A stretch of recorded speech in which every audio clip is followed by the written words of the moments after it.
As universidades, tanto quanto as escolas, elas perderam o seu objetivo, que é de educar o homem integralmente. Isso não existe mais. O que existe hoje em dia nas instituições de ensino, de um modo geral, é uma confusão em relação a duas coisas. O que é o homem? A resposta a essa pergunta ela é fundamental para o processo educacional. Não tem como educar o homem se eu não sei o que é o homem. E a universidade e a escola já não respondem mais a essa questão. E depois a segunda questão é o que é educação.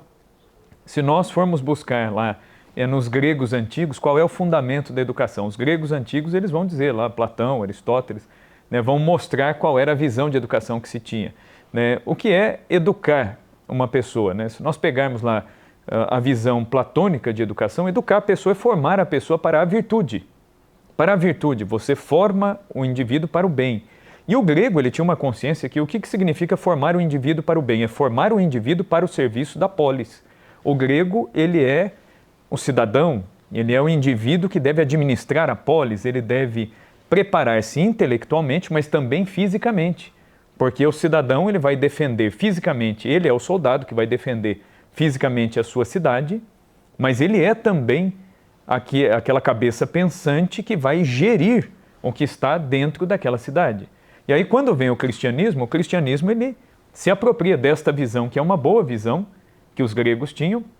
Aliás, o cristianismo, diferente das acusações que, inclusive, na universidade a gente ouve com muita frequência, que o cristianismo ele veio para destruir, acabar com as culturas. Não, o cristianismo o que ele faz? O cristianismo ele absorve o que há de bom e ele simplesmente ele deixa de lado aquilo que não é compatível com a medida do evangelho. Então, da cultura grega, o cristianismo absorveu muita coisa, da cultura romana, a mesma coisa, e de outras culturas também. O cristianismo ele vai absorver. Então, quando vem o cristianismo, o que o cristianismo faz? Ele faz uma síntese. E essa síntese é que gerou o sistema educacional ocidental, que culminou na criação das universidades na Idade Média pela Igreja, pela ação da Igreja. A primeira universidade criada no mundo foi a Universidade de Bolonha, no fim do século XII. Depois, a segunda universidade fundada no mundo foi a Universidade de Paris, fundada no início do século XIII.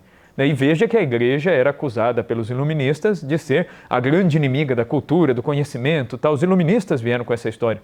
Só que eles se esquecem que os próprios filósofos iluministas que criaram essa falácia da Igreja como inimiga da ciência, eles estudaram em instituições criadas pela Igreja. O Voltaire foi aluno dos jesuítas.